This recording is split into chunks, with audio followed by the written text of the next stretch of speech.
So let's start the today's proceedings as we usually do, with a bit of meditation together, and then we'll get into the talk just in a half an hour or so. So just let's get started. So here we go.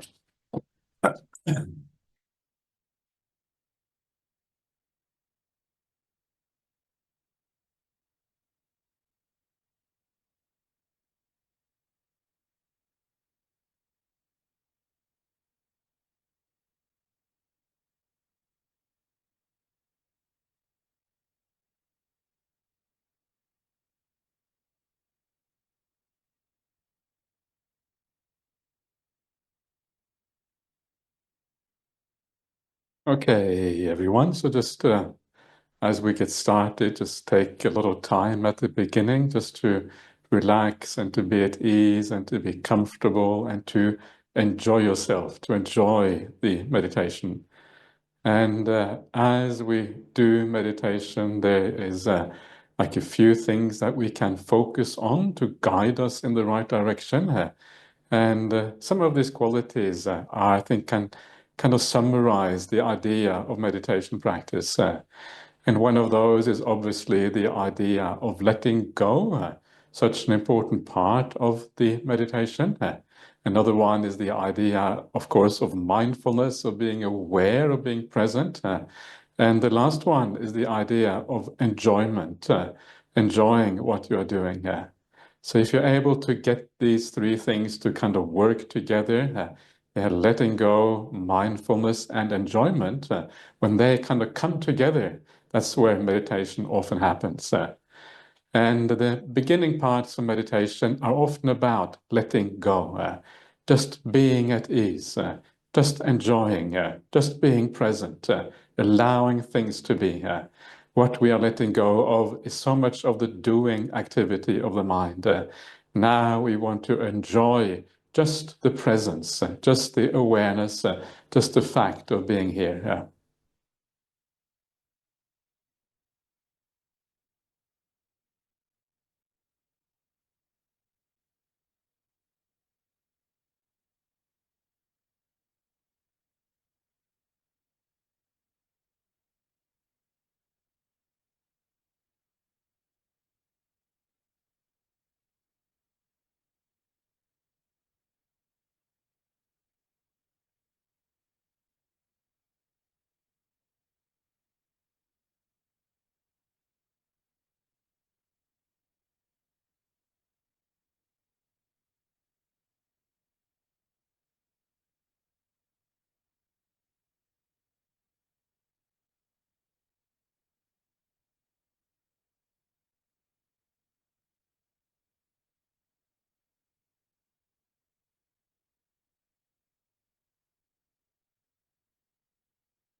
And the idea of letting go is more like a attitude rather than something that you do.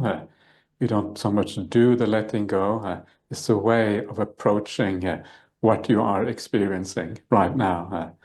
And so letting go is a bit like when you go to bed in the evening and just before you fall asleep, that is when you let go. If you think too much, you can't fall asleep. But the moment you're able to let go of the thinking, that is when sleep happens. And meditation is much like that. It's that kind of mind state where you just allow things to be. You don't control them anymore. You don't try very hard. You're just here, just present. So it's more like an attitude of just being with rather than doing things.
And then on top of the idea of just letting things be, also try to cultivate that sense of enjoyment. The fact that this is such a marvelous thing to be able to do, to take a break, to focus inward, to let the world be, and just to relax, relax in a more profound way that most people in the world know how to. And so try to understand the profundity of the situation. Try to understand, have a sense of gratitude for being here together with these teachings of the Buddha, and for having this possibility of doing something that is more than the ordinary things in life. Enjoy the peace.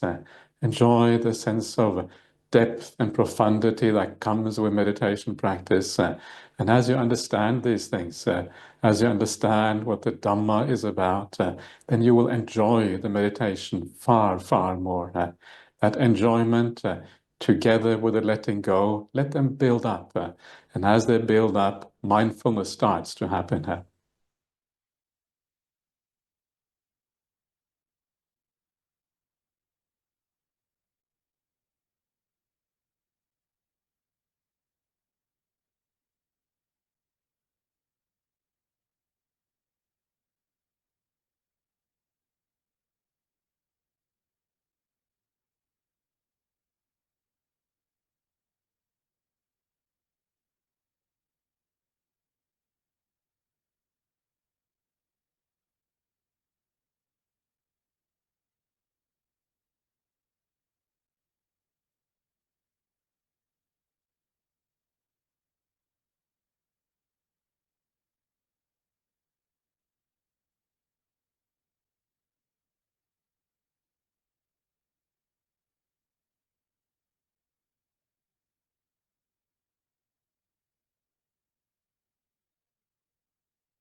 And as you let go, as you let be, as you enjoy the meditation in this very simple, straightforward way, sometimes the breath just comes to you.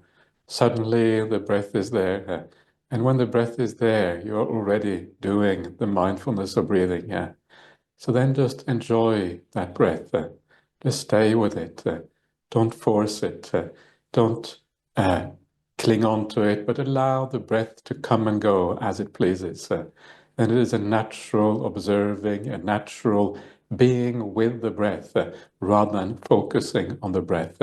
These are two very different things.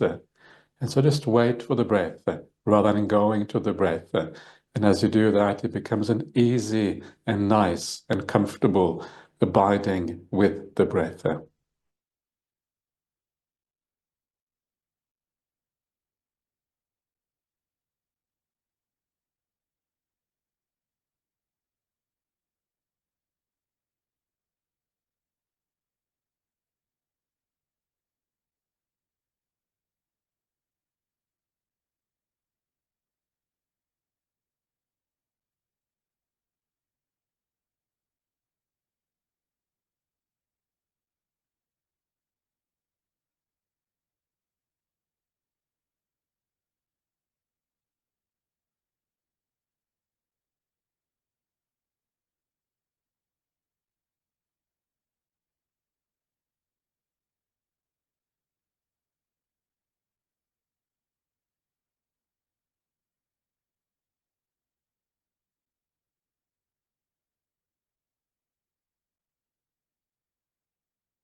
Okay, so we're coming close to the end of the meditation. Before we come to the end, just take a minute or two just to review the meditation today. This is a really good habit to have, to look back and to see if you feel more at ease, more relaxed, better about yourself in whatever way. And if you do feel that there has been some kind of progress, try to understand why that is the case. how does the meditation work? What does it mean to let go? What are the perceptions that we develop, etc.? Understand the successes and also understand maybe sometimes the failures too.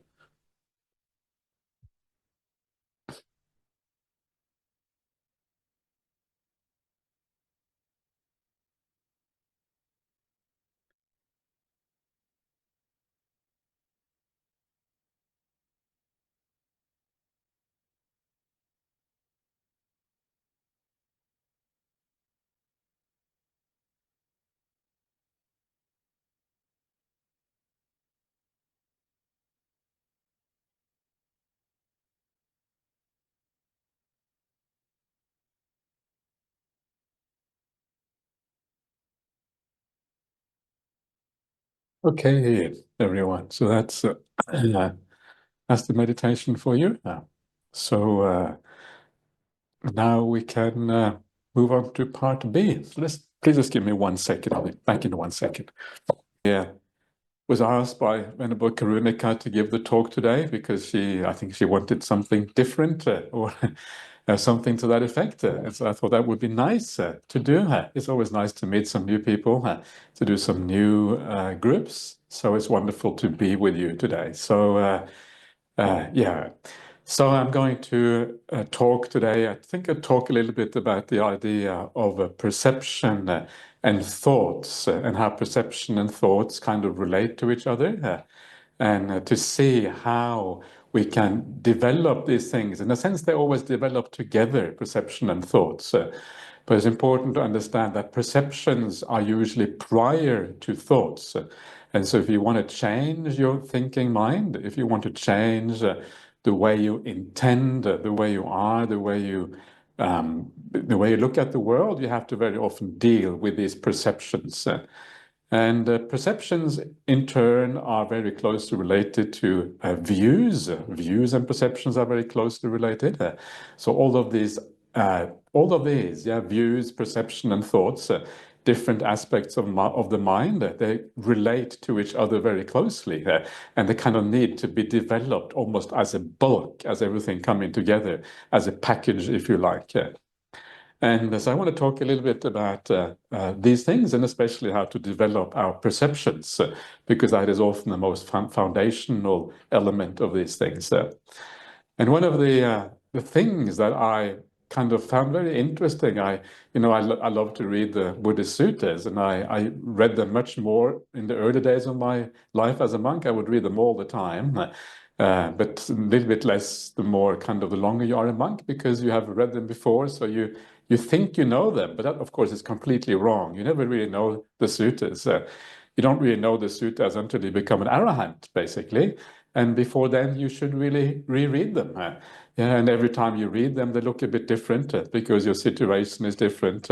Maybe you have developed a bit from before and things have changed. And the same sutta can look very different, from 1 year to the next one, let alone if there's 5 years between the times you read it, can be significantly different. You pick up on different things, different aspects of the sutta, and the whole thing just takes a different life because of the changes that you have been through. And also, that's the main thing, basically, and also the development of the path, obviously. So it is good to read the suttas on a continuous basis. But the sutta that I was thinking about today or right now is one that caught my eye maybe the first time, I don't know, 20 years ago, or something like that, maybe 25 years ago. And sometimes the sutta is spoken by the Buddha, sometimes the Venerable Sariputta. And in the sutta, the Buddha or Venerable Sariputta says that the question is, how do you become enlightened? What are the causal factors for awakening? And the answer is in terms of perceptions. And Venerable Sariputta, that's the one sutta I read the first, and Venerable Sariputta says the difference between someone who gets enlightened and someone who does not get enlightened is that the person who gets enlightened, they understand the difference between those perceptions that lead to decline and those perceptions that don't lead to decline. They understand the difference between those perceptions that lead to stability and those perceptions that don't lead to stability. They understand the difference between those perceptions that lead to improvement. Yeah, I think it's called visesa in the sutta. Visesa means like distinction, yeah, something elevated, a high state of mind, and those perceptions that don't lead to distinction. And finally, they don't understand the difference between those perceptions that lead to the attainment, the penetration of the Dhamma, versus those that don't lead to that. And that's kind of extraordinary. It means that, in a sense, the whole path of Buddhism is about perception. And if you understand perceptions in the right way, and if you understand what is worthy of being pursued and what is not worthy of being pursued, basically you have the whole path right there. The whole Eightfold Path can be understood through the framework of perceptions in this particular way. And that's kind of really, really fascinating. So, and this, in a sense, is obviously very closely related to the idea of right view, because understanding which perceptions are worthy of pursuit and which ones are not worthy of pursuit, well, that is exactly what right view is about. Yeah, you understand that this is what I should be doing. This is how I should be applying my mind. This is how I should look at the world. And when you do that, that is an aspect of right view. So right view kind of ties in with perceptions there very, very powerfully. And so if you want to develop the right perceptions, you have to first of all develop the right view. And that right view, well, that is what the sutras are about again. The more you kind of have a grasp of the sutras, when you have that world view of the Buddha, that big picture, what the Buddha saw, kind of in a practical, as a practical approach to living, that is kind of the right view that then gradually changes your perceptions and makes you look at the world in a different way. So perceptions is all there's to it. And so we should put some attention on perception here. We should ask ourselves how we can change our perceptions in a way that actually is very useful here. So this is what I want to focus on. And one of the things that I notice in many people when I speak to them, because I speak to lots of people, sometimes it's too many people, maybe. That's what happens when you become a monk and you've been a monk for a while. People always want to talk to you and see you, which is kind of nice in a way. So, and you learn a lot from talking to people, right? Because sometimes they ask questions, you think, wow, what does that mean? That's an interesting question. I haven't thought about that before. Actually, it's incredibly rare that anyone asks a question I never heard before. It's extremely rare, but if you're able to do it, then that will be very nice, because it's nice to get questions that are a bit unusual. But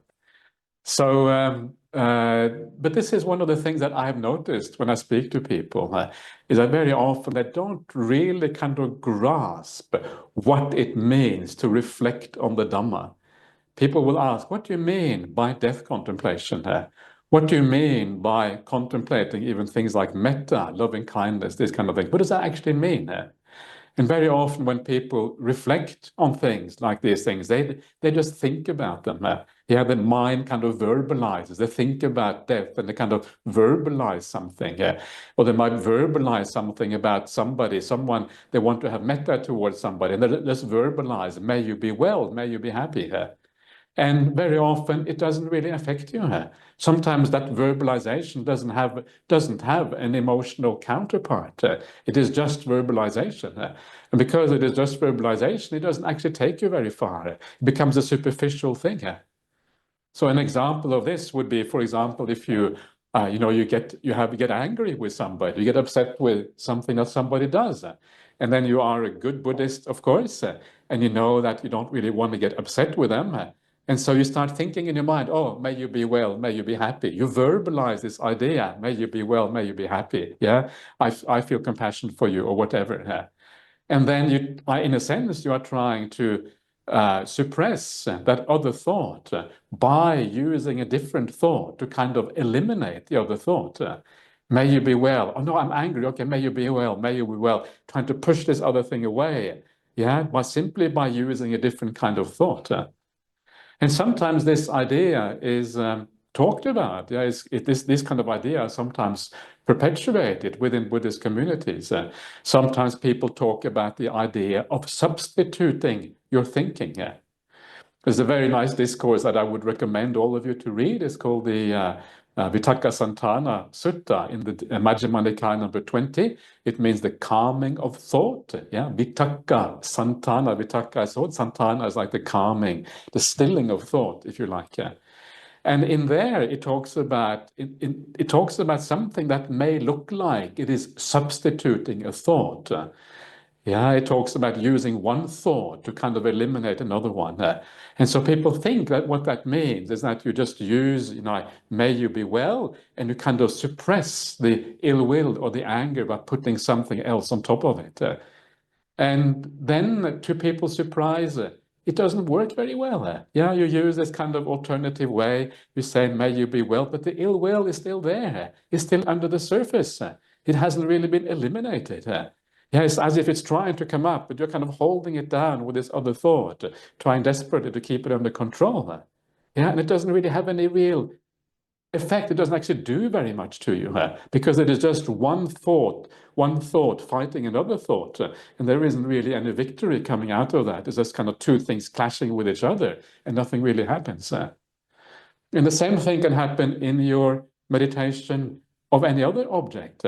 Let's say you are doing a death meditation, for example, and you're thinking to yourself, I may die, or I may die, that's for sure, or, I could die tomorrow.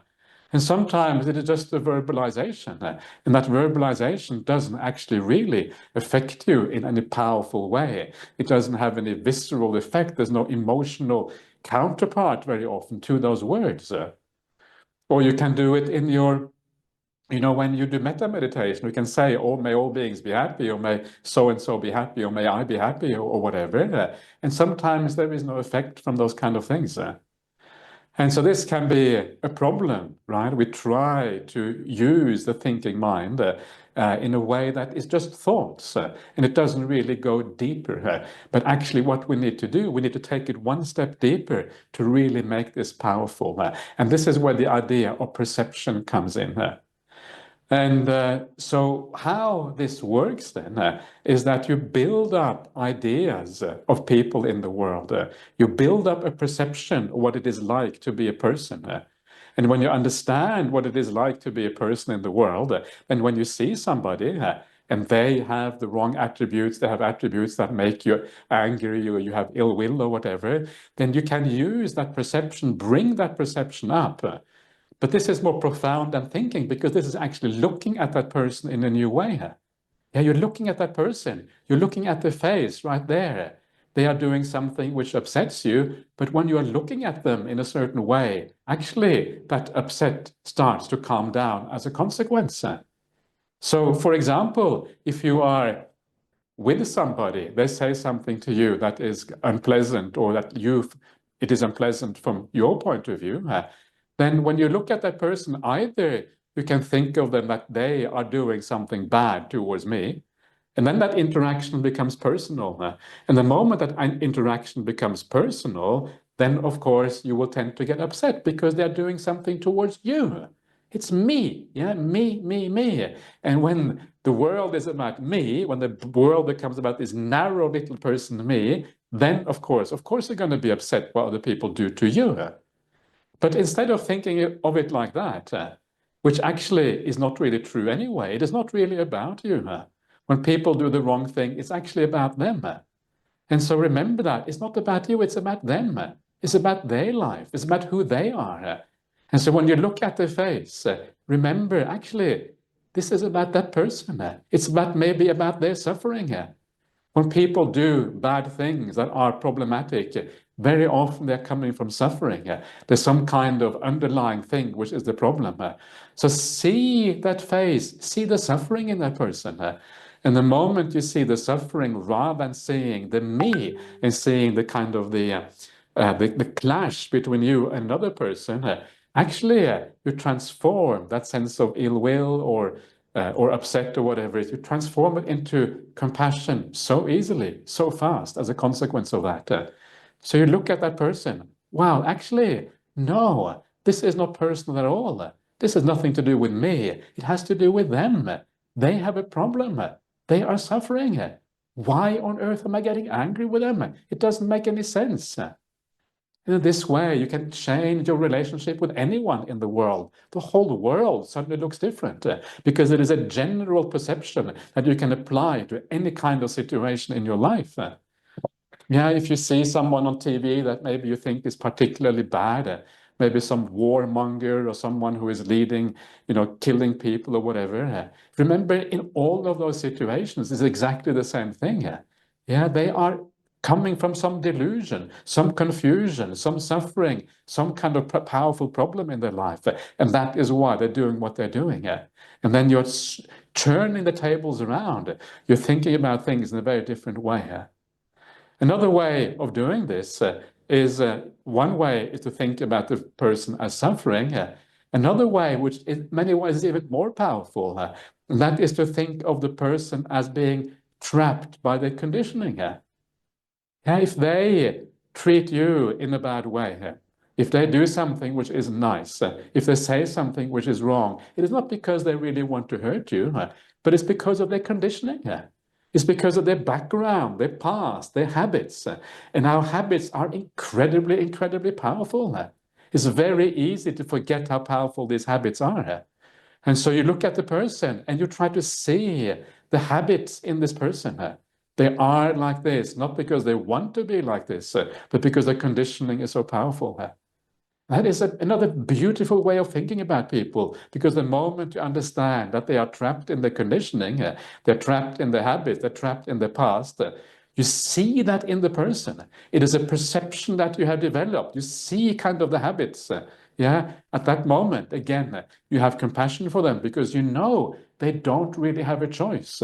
They had to start that war. They had to be stupid. They had to say the bad thing.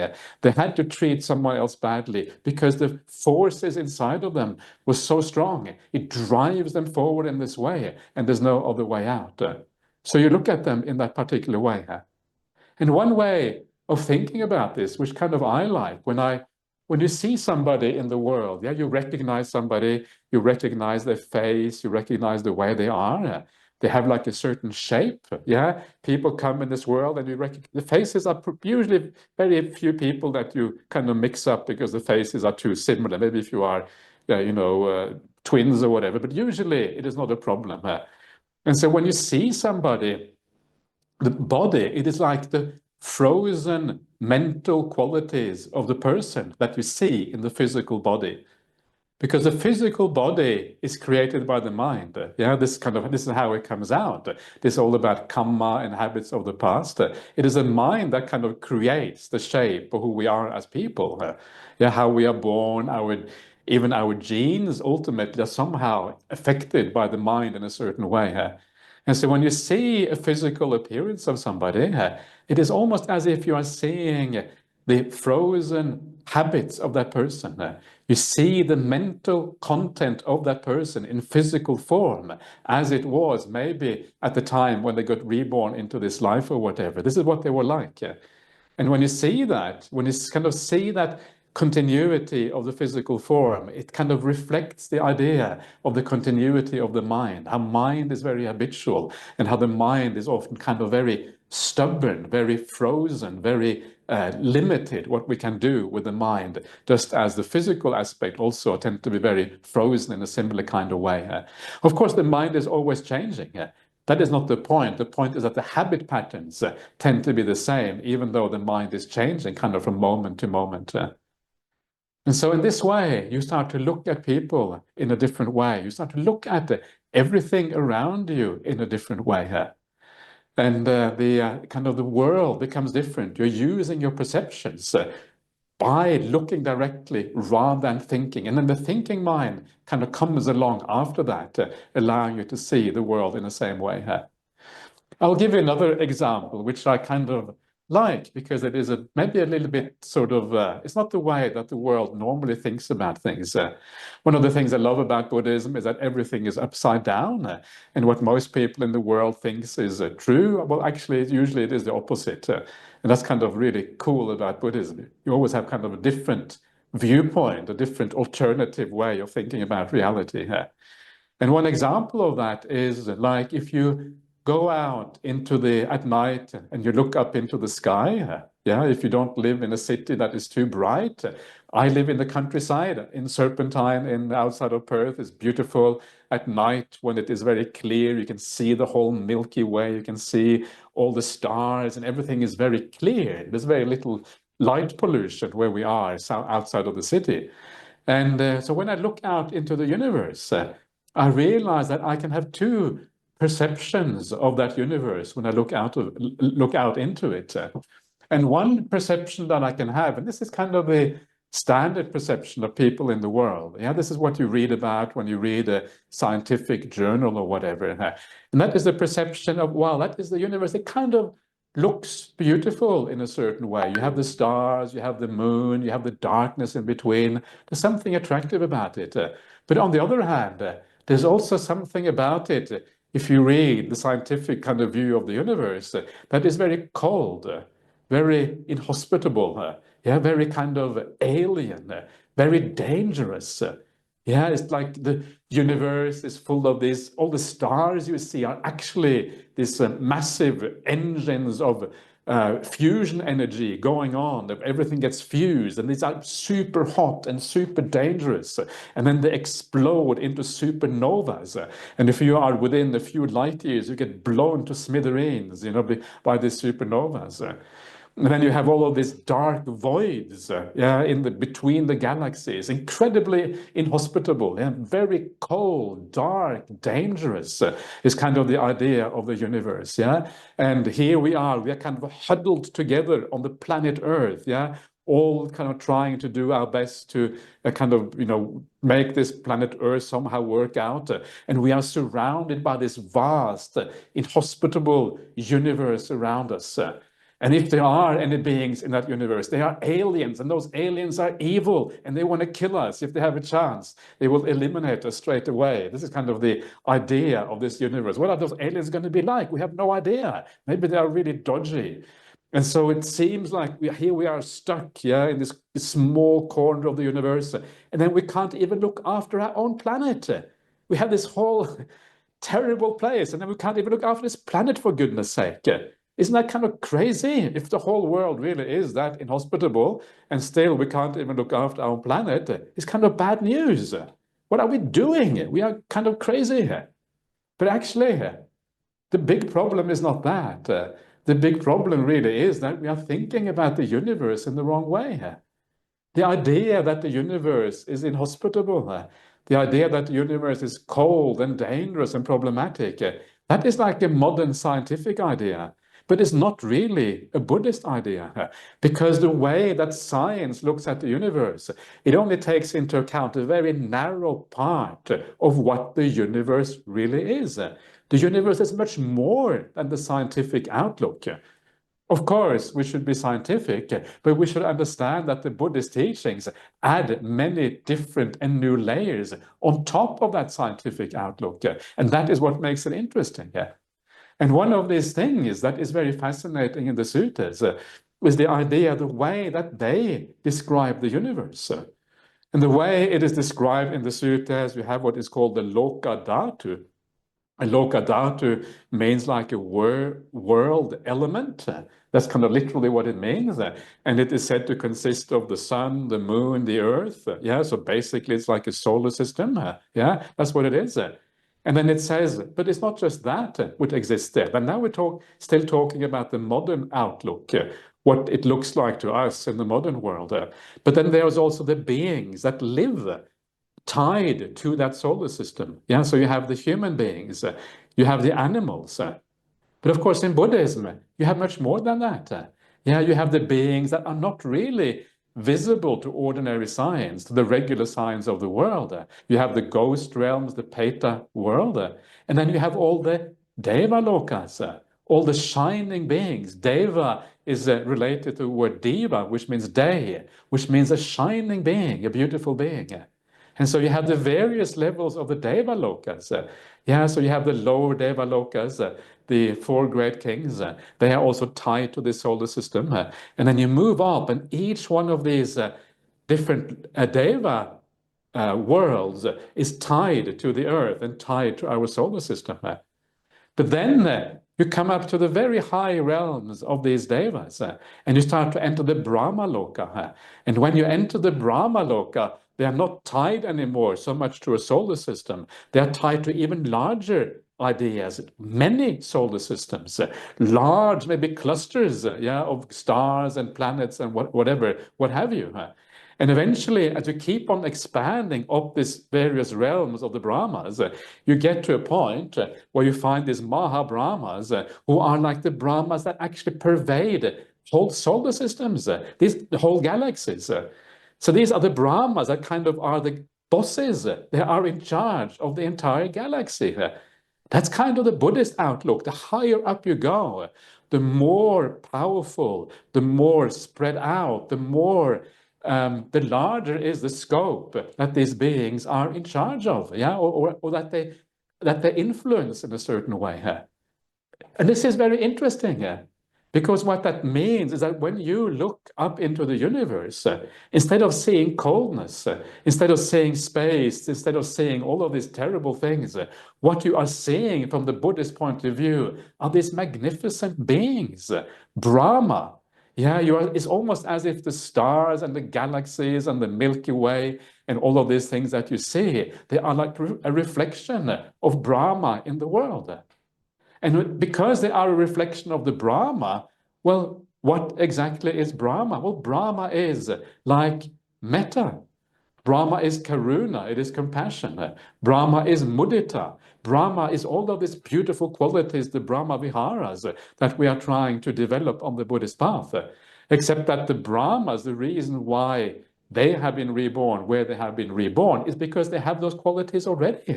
They have the highest kind of development of metta, of loving kindness, of compassion, of mudita, of sympathetic joy towards themselves and others. And so what you are looking up into the universe, that is what you are seeing.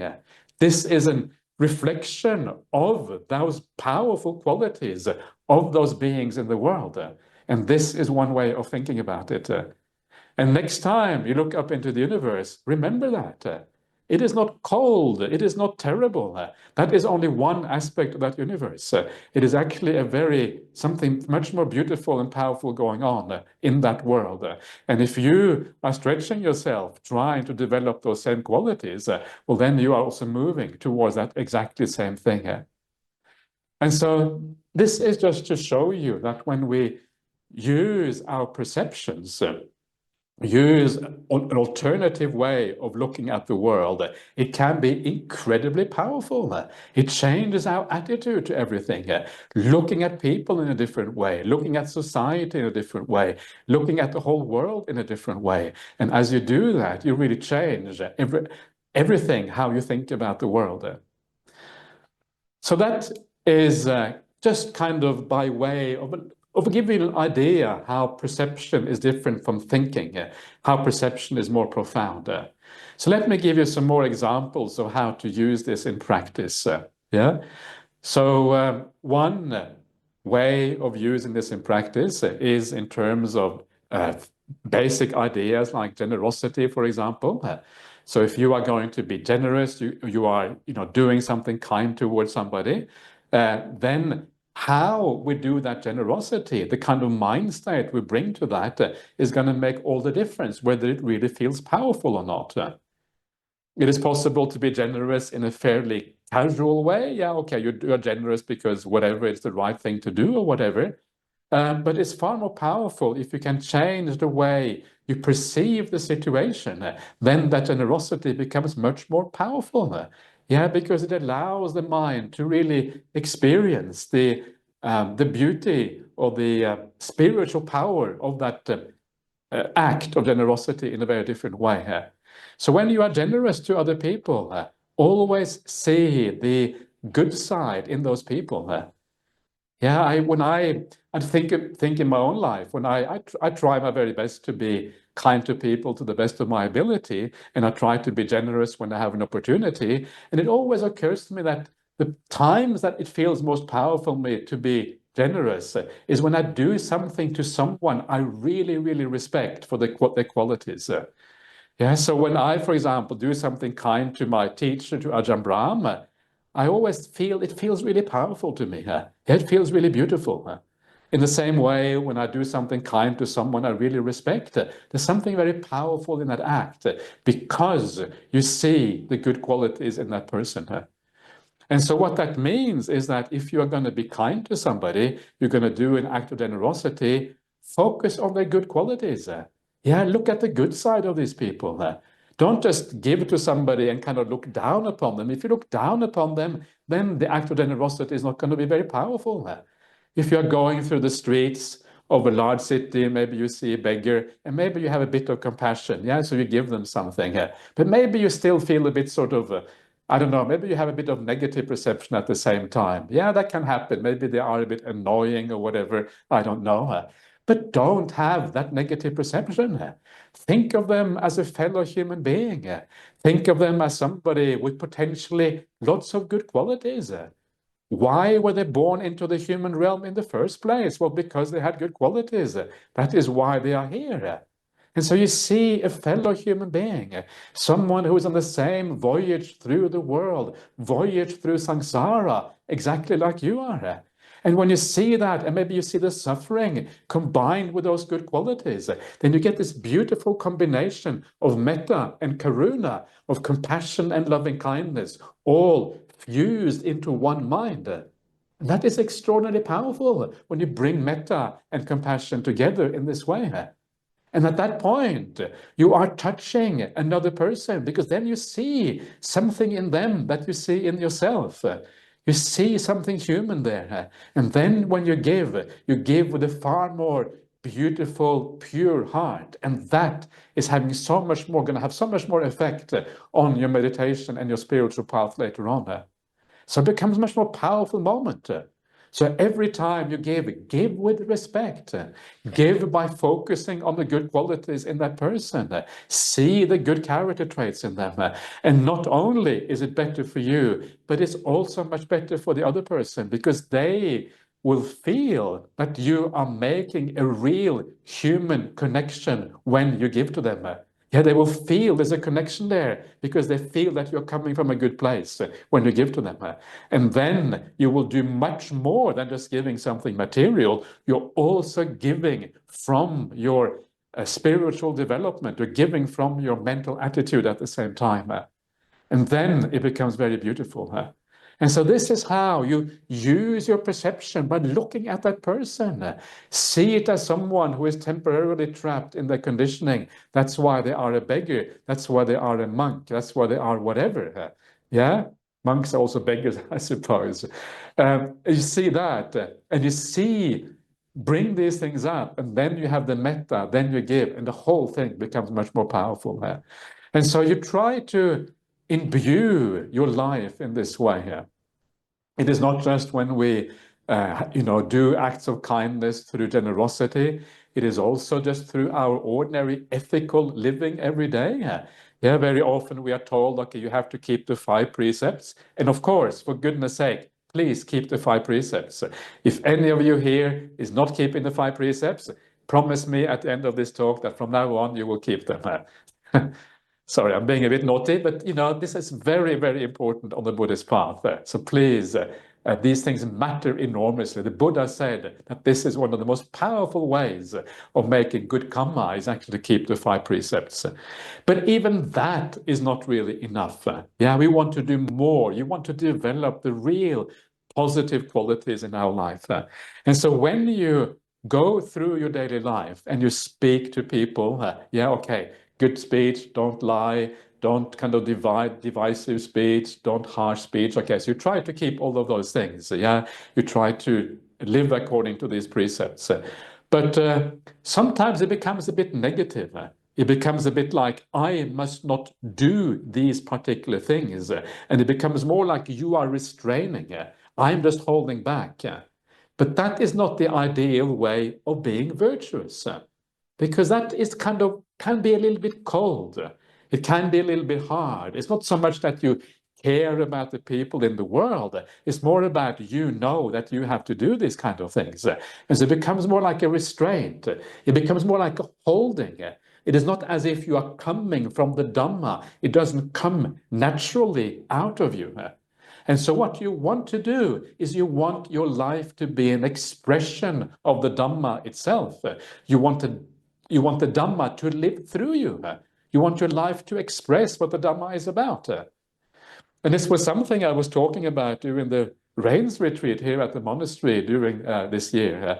And I was discussing this beautiful term that you find when we do the contemplation of the Triple Gem, and you do the chanting which has to do with the Dhamma. How do you reflect on the Dhamma?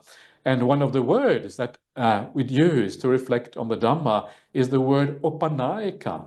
Yeah, I don't know how well you know the Pali, but the Pali is Sandittiko, Akaliko, Ehipasiko, Opanaiko, Pachatang Veditabo Vinyuhiti. This is a standard kind of reflection on the Dhamma in the suttas. Yeah? And one of those words is Opanaika. And what that word means, if you're going to take it as it actually meaning, it means leading towards. Leading towards. The Dhamma is leading towards. That is one of the aspects of the Dhamma. The Dhamma leads you towards what? Towards happiness, towards awakening, towards more kindness, towards a reduction in suffering, towards fewer defilements, towards all of those things that are interesting in life. The Dhamma leads you towards all of these things. It is not you who leads you in this way. You don't lead in that way. Yeah, often we think that I am doing the path. No, it's not you who are doing the path. It's the Dhamma that should be doing the path. The Dhamma should lead you. This is the idea of Upanayika. And so every time you feel that I am doing it, already you have got it wrong. Sorry, that's already a kind of mistake, right? Because at that moment when you are trying to do it, actually the self very often just gets in the way. The self is often very problematic. But if it comes from the Dhamma, it is natural, it is easy, it flows, yeah? You don't have to force yourself or anything like that. And so this is what I mean when I say that when we want to be virtuous and when we want to live our ordinary life, we want to speak well, we want to act well, we should allow it to Dhamma to be in charge. The Dhamma should flow through us to allow these things to happen naturally. That is the ideal way of doing these things, not coming from this idea of self-discipline, of restraint. I must do it. Yeah, I can do it. If I cannot try hard enough, then I will be able to do it. You will never be able to do it using the sense of self. The way you have to do it is for the Dhamma to flow instead. So how can we do that? And again, it is this idea of how we perceive people in our life. Yeah, so you have this feeling that you want to say the right thing to everyone. Don't just say the right thing. Have compassion for the person you are speaking to. Know that when you are talking to someone, you are giving them a gift. Here is another human being in the world who is suffering. And if you can give them the gift of a little bit of happiness by saying the right thing, yeah, well done, my friend. Yeah, thank you for being a good friend of mine. You did really well yesterday when you did the whatever it was. Yeah, congratulations. Yeah, thank you for being my companion on the spiritual path. I feel so lucky to have someone like you on the spiritual path. Yeah, together like this, we are far stronger than when we work for ourselves. And so you understand the good qualities in the people around you, and then you reflect that in your speech. And then when you see the good qualities and you speak to them with kindness at the same time, and you also understand their suffering, then that power of speech is much more powerful, and it is much more natural. It happens almost by itself. It is no longer that you have to force yourself to avoid saying the bad things. The good things just come out of you almost as a matter of course. In this way, the Dhamma flows through you. You act in the right way. You think in the right way. You speak in the right way because you understand the nature of the people around you. You focus on the good qualities. You give them the benefit of the doubt. You understand that these are human beings just like me, and they need these things. I will give them a gift by doing things in this way. And so this is the idea of how to use perception. We are Then, of course, this is just the preliminaries in ordinary life, but this is already incredibly, incredibly powerful. If you can think like this in your ordinary life, yeah, then it is really going to change your entire attitude to how you deal with people in the world. Um, there's one more thing I should add to that, which also makes this even more powerful, and that is the perception of urgency. That it is really, really urgent to do these kind of things. Yeah, one thing is that we should do this, and I'm sure you can all relate to this to some extent, that we should do this with kindness and maximizing our metta, maximizing the compassion, all of these kind of things. But sometimes that is not enough. Sometimes you need a sense of urgency, because a sense of urgency will give rise to mindfulness, and it will make you do things now. It will not make you will not wait till the next moment. You know, now is the right time. Yeah, now, like now. Okay, what do I mean now? So okay, so what am I doing now? I'm talking. Okay, so I better talk the right thing. Okay, how can I talk the right thing? Okay, so these people are out there, they have come for this talk. Okay, I must have compassion for them. Yeah, that's the right way. How can I give maximum kindness when I talk to these people? Now, not later, now. And so now, why? Because it is incredibly urgent. And this is one of the ideas when the Buddha talks about impermanence in the suttas. Impermanence or unreliability or uncertainty means that we never know what's going to happen next. We don't know when we're going to die. We don't know when we're going to turn away from the Buddhist path because the conditioning goes a different direction. We don't know when we're going to disrobe. We don't know when the world is going to have the Third World War. Everything is so uncertain. And if you don't take the opportunity now, you may never get that opportunity. Now is the time.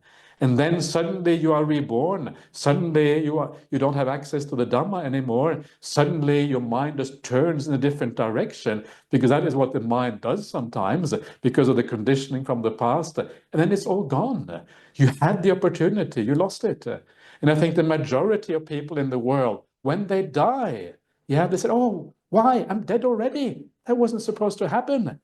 How come I'm dead now?"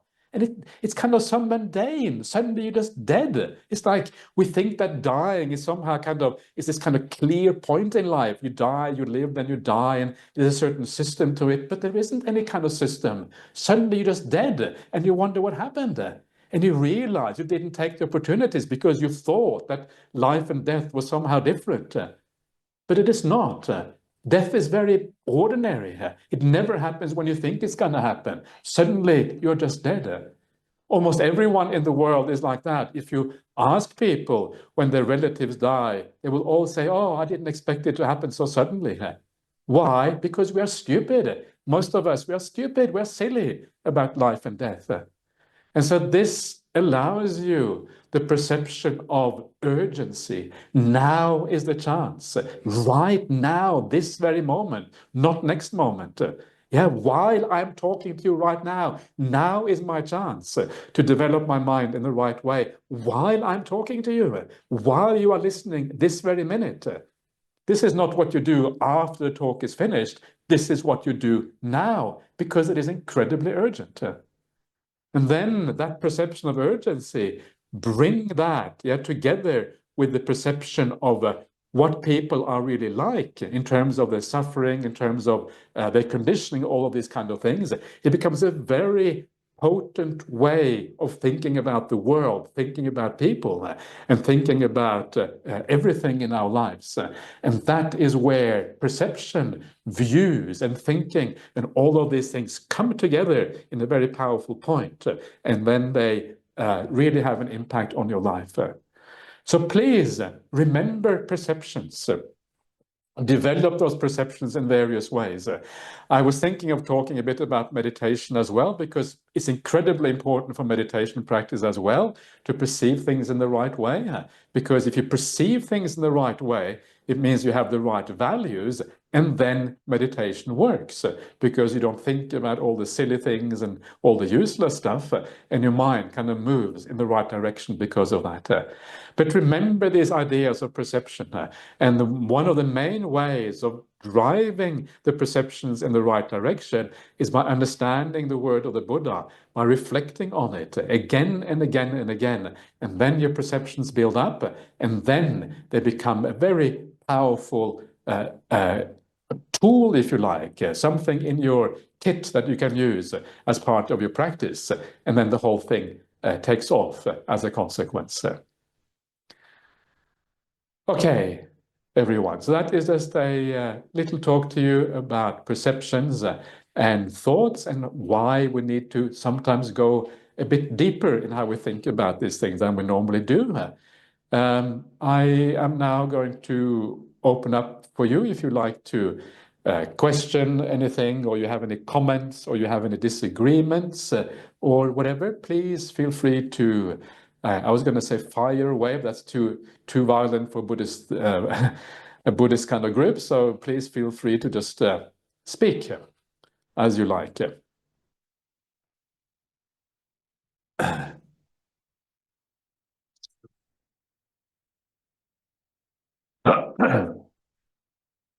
Would anyone like to say anything? Please, please go for it. This must. Does everyone understand what I'm talking about? Does it make any sense to anyone? It makes sense? Okay, good. Sometimes I'm really concerned because it makes a lot of sense to me, but the audience, you never know whether it makes sense to the audience or not. So that's kind of the problem. Kind people, and then it's taken for granted. Bhante, can I ask a question? Yeah. So with regard to perception, yes, in practice, you like to be kind, you try to have those sort of, good habits on you. But if people are trying to misuse you because, you're trying to be too good or too nice, how do you manage that? Well, the first thing is that if they're not really misusing you, they're misusing themselves, right? That's kind of the problem, because they are stupid. And so you happen to be there, but it's not really about you, it's about them, because they probably misuse other people as well in the same way. It's just that you happen to be there. So remember, it's not really about you, it's about them every single time. They are the foolish ones, and you happen to be there at that time. And so because you are there, then you have to kind of suffer a little bit because of that. But that suffering is small. The kind of suffering that they create, that is really big suffering. And so they will kind of have the, they will have to bear the consequence of that. So it's always, even in those situations, have compassion. That's number one. Number two, if you really feel that people are misusing you, or they are abusing you because you are too kind or whatever, then withdraw a little bit. Don't be kind in a stupid way. Be kind in a wise way. Be kind to those people who actually give good feedback, who actually understand your kindness and who actually appreciate it. If someone does not understand that kindness and they kind of abuse you or misuse that in a certain way, then withhold a little bit. Don't be stupid about it. Remember, real kindness also comes with wisdom. It's important to look after yourself. It's important to look after the people around you. If you allow people to misuse you, probably you're not actually doing them a favor at all. You're doing them more a favor if you withdraw a little bit, so maybe they understand that something isn't quite right. If we just allow the thing to go on, things don't normally get solved.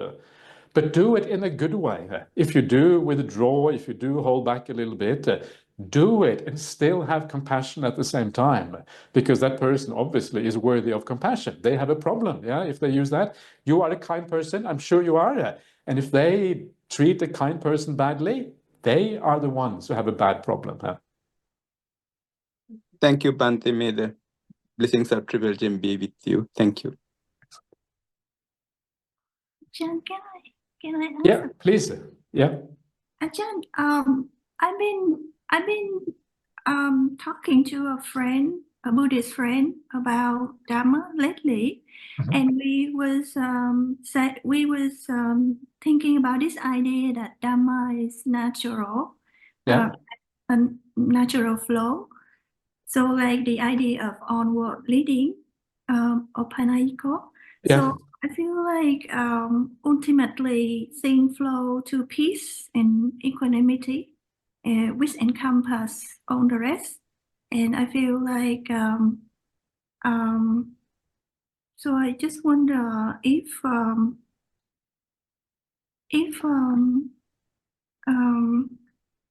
I'm trying to so I feel like we don't have to try too hard and just let Dhamma go by itself and just accept whatever it is without making too much effort. Is that a wrong view?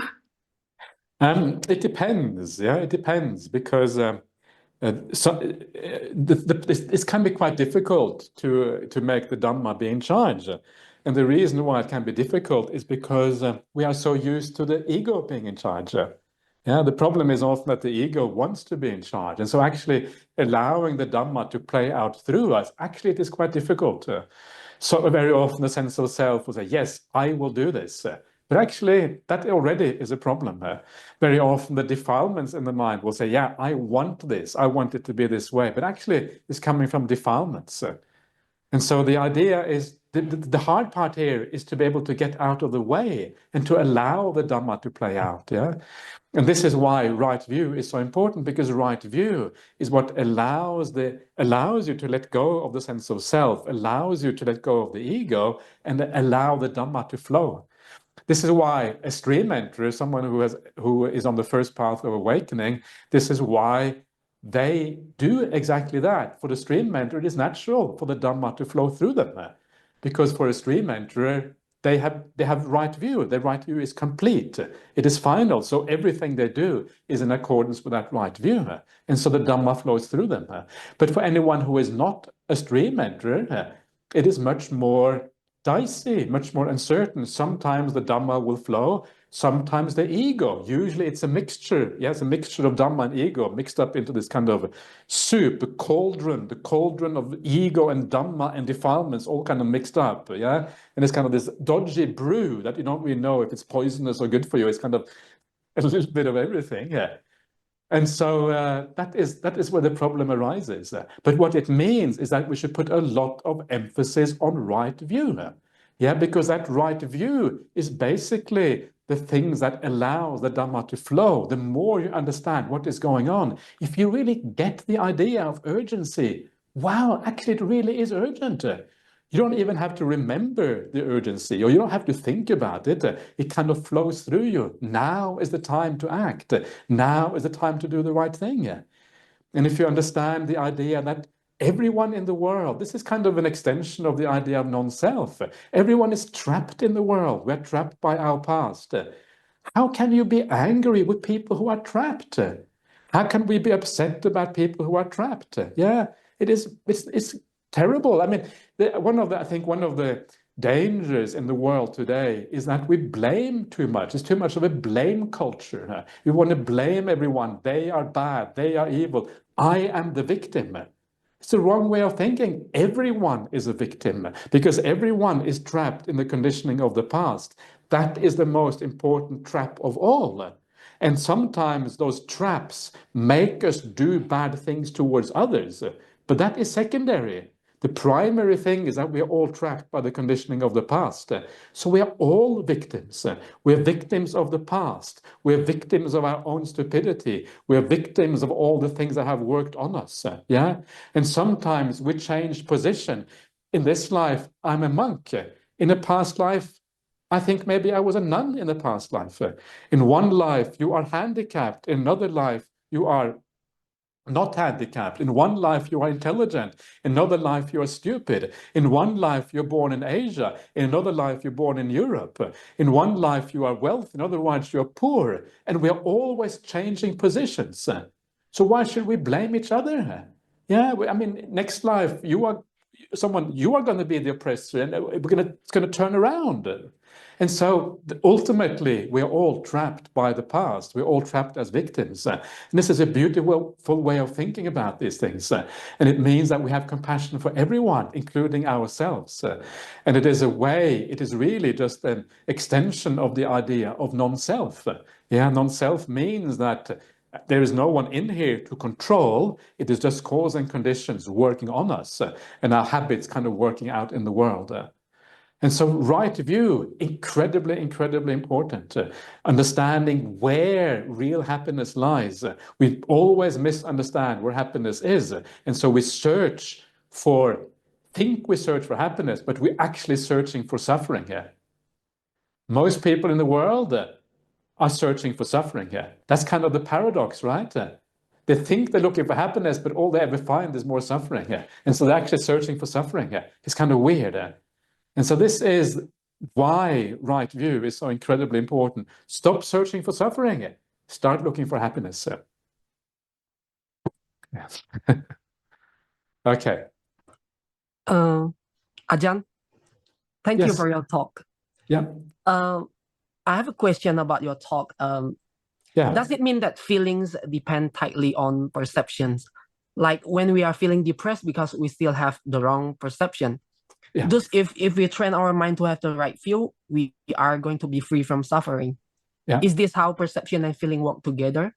Yeah, absolutely, absolutely. So yeah, so nice to meet you, Eddie, because I've seen your name many times before, but I never saw your face. Now I see your face. Nice to meet you. So yes, absolutely. So if you know, things like depression come about because we perceive things in a certain way, and very often the perception, you know, things like, oh, the world is going all wrong and everything is going bad and everything is terrible, and then you feel depressed because everything is terrible. It's natural consequence of that. But that is the wrong way of thinking about the world, or it's maybe not the wrong way, but it is the wrong way to think about your future. Your future is not tied up with that world in the way that you think it is. Your future is tied up with how you live, not with where the world is going. And so the world may go bad, but actually it may not be so relevant. Yeah, it may not actually affect you in the same way. Or you may feel that you are hopeless. You get depressed because, oh, I can't get anything right. Everything is really bad. That is also wrong view, because you are a victim of your conditioning. You just are who you are. And all you have to do is now to practice well. And if you practice well, you will change. You become a different person. So again, this wrong view is a feeling that I am this kind of hopeless person. And you're not a hopeless person. You are just conditioned. You just happen to be what you are right now for whatever reasons. And so all of these things come from wrong kind of thinking about the world. And so thinking in the right way, perceiving in the right way, does lead you out of suffering, all kinds of suffering, depression, sorrow, all of these kind of things. So absolutely, yes. Thank you, Ajahn Brahmali. I miss your visit to Indonesia this November, but I You wish missed to see me. you next Wow. time. Oh, Yes. that was, yeah, you really missed out. I wish to see you next time. Thank you, Okay, I'll see you Manfred. next time. Great. Yeah. Okay. Anyone else want to say anything here?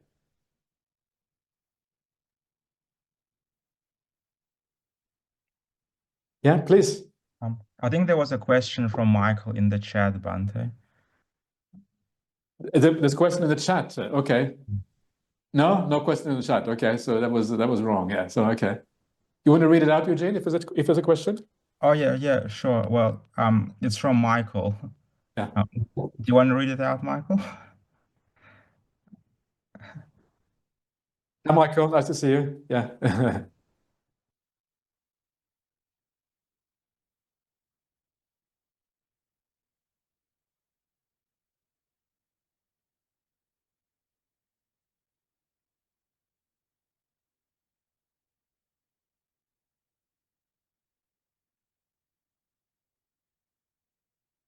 Okay. Yeah. So the first part, exactly. So if you do see those qualities in other people, well, basically you are developing those qualities in yourself. That's exactly what it is. It is basically that development within yourself that is actually going on. Yeah. So the two are very, very closely related to each other. And yes, sometimes other people's perception of us can affect us.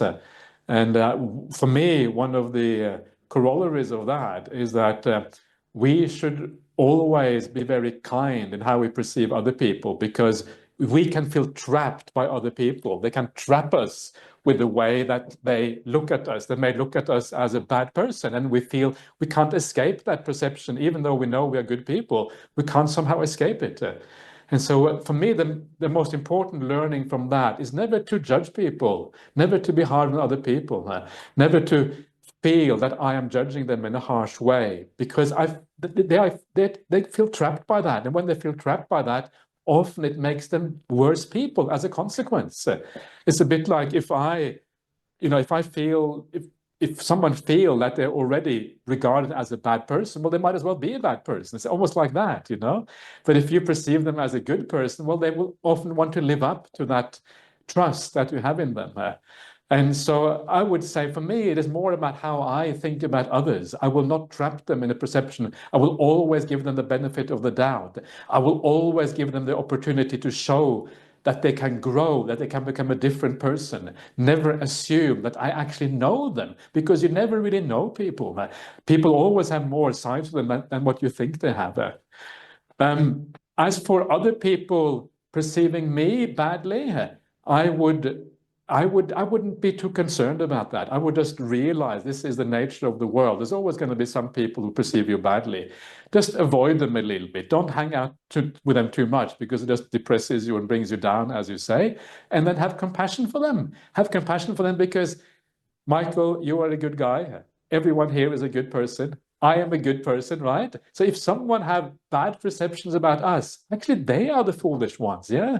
So actually have compassion for them for being stupid about, thinking about us in a bad way, when we actually are. At the bottom, I think we are all good people. And I mean, I've known you for a long, long time. I have no doubt that you're a good person. And so that is kind of where we, I think the right way. And almost like, something like that is how I would deal with that, I think. Yeah.